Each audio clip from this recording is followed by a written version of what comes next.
রাধে রাধে বন্ধুরা, শুভ সকাল।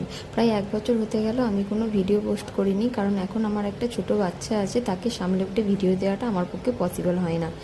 প্রত্যেক দিন সকালে উঠে আমার ঘরের পরিস্থিতি ঠিক এরকমই থাকে, তাই সকালবেলা আগে উঠে ওকে ব্রেকফাস্ট করে দিয়ে স্নান করে দিয়ে বইটা দিয়ে নিচে বসিয়ে দিয়েছি। আর এই যে ওপরের বিছানাটা গোছ করে দিয়েছি, তারপরে কিছুক্ষণ পর ও আবার ঘুমিয়ে গেছে। আর এই যে দেখো, ঘুমানোর আগে ঘরের অবস্থা ঠিক এরকম হয়ে আছে।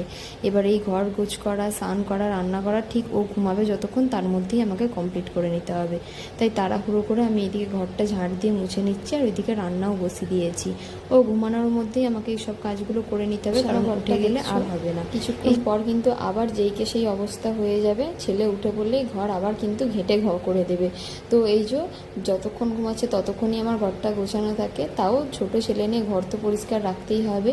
ও ঘুমাচ্ছে, এদিকে চলো আমি রান্নাটাও কমপ্লিট করে নিই। এইদিকে আজকে রান্নার মেনু ছিল খিচুড়ি আর মাছ ভাজা, আর ছেলের খাবার আগেই হয়ে গেছে। এদিকে মশলাটা কষছি, আর এদিকে খিচুড়ি চাল ডালটাও সেদ্ধ বসে দিয়েছি। মাছ ভাজাটাও হয়ে গেছে। আর বাইরে এত গরম, বৃষ্টি হতেও গরম যাচ্ছে না, তাই আমার অবস্থা দেখো, ঘামেতে একবারে স্নান করে গেছি। মাঝে মধ্যে একবার করে এসে দেখে যাচ্ছি ও উঠেছে কিনা। তার মধ্যেই ও কিন্তু উঠে পড়েছে।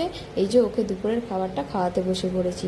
ওকে খাইয়ে স্নান টান করে ঠাকুরকে সেবা দিয়ে এখানে চলে এসেছি জামা কাপড়গুলো মিলতে। আর আমি যেখানে যাব সেখানে তো ওকে যেতেই হবে, আমার কাজে হাত না লাগালে ওর তো হবে না। এই যে আমি এখানে জামা কাপড়গুলো মিলতে এসেছি, ও কিন্তু ঘর থেকে দেখতে পেয়ে আবার চলে এসেছে আমার সাথে ব্যালকানিতে। আর সব জামা কাপড়গুলো বালতি থেকে টেনে টেনে ফেলছে। আর আমি এখানে চেয়ারের উপর ক্যামেরাটাকে সেট করে দিয়ে ভিডিওটা নিচ্ছিলাম, আর ও এসে ক্যামেরাটাকে দেখো ঘুরিয়ে দিয়েছে। আর এই দিকের বাইরের ওয়েদারটা কিন্তু আজকে খুব সুন্দর ছিল, হালকা বৃষ্টি পড়ছিল, সাথে খুব ঝোড়ো হাওয়া দিচ্ছিল। ওয়েদারটা এতই সুন্দর ছিল যে এই ওয়েদারে খিচুড়ি করতে মন চাইলো। তো যাই হোক, জামা কাপড়গুলো আমি মিলে দিয়ে ভেতরে যাই। ওকে আমি বারণ করছি যে আসিস না, এখানে জল পড়েছে। ও শুনবে না আমার কথা। ও এসে জামা কাপড়গুলো একটা একটা করে বালতি থেকে আমার হাতে দিচ্ছে একবার, আর ফেলে দিচ্ছে একবার। আর দেখো বাইরের ওয়েদারটা কত সুন্দর, বৃষ্টি হচ্ছে কিন্তু আমার ক্যামেরাতে ভালো বোঝা যাচ্ছে না, বাইরে কিন্তু হালকা বৃষ্টি হচ্ছিল।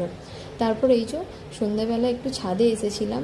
সন্ধ্যেবেলা হলেই ওর ছাদে কিন্তু আসতেই হবে। আর সন্ধ্যেবেলা এত বায়না করে ছাদে আসার জন্য, ও আমাকে দেখাবে যে ছাদে আমাকে নিয়ে চলো, এরকম করে আমাকে ইশারা করে দেখাবে। তো সন্ধ্যেবেলায় যে ছাদে এসেছি, পাশের ফ্ল্যাটেরও আরও দুটো বাচ্চা ওর সাথে খেলে, পাশের ঘরে দিদিভাইয়ের বাচ্চাগুলো ওর সাথে খেলে। তো ছাদে এসে এই যে দেখো, ও কিন্তু খুব মজা পায়। ছাদেতে এসে অনেকক্ষণ ধরেই খেলছিল, আর আমিও বসেছিলাম।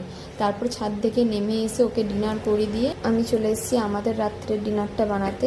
ডিনার বলতে আমি শুধু এখানে সবজিটাই বানিয়ে রাখি, আর বরকে বলি রুটিটা নিয়ে চলে আসতে, কারণ এই ছেলে নিয়ে রাত্রে আটা মাখিয়ে রুটি করাটা আমার পক্ষে আর সম্ভব হয় না। তাই সবজিটা বানিয়ে নিই, তাকে বলি রুটিটা নিয়ে চলে আসতে। এই যে এখানে দেখো সব রকম সবজি দিয়ে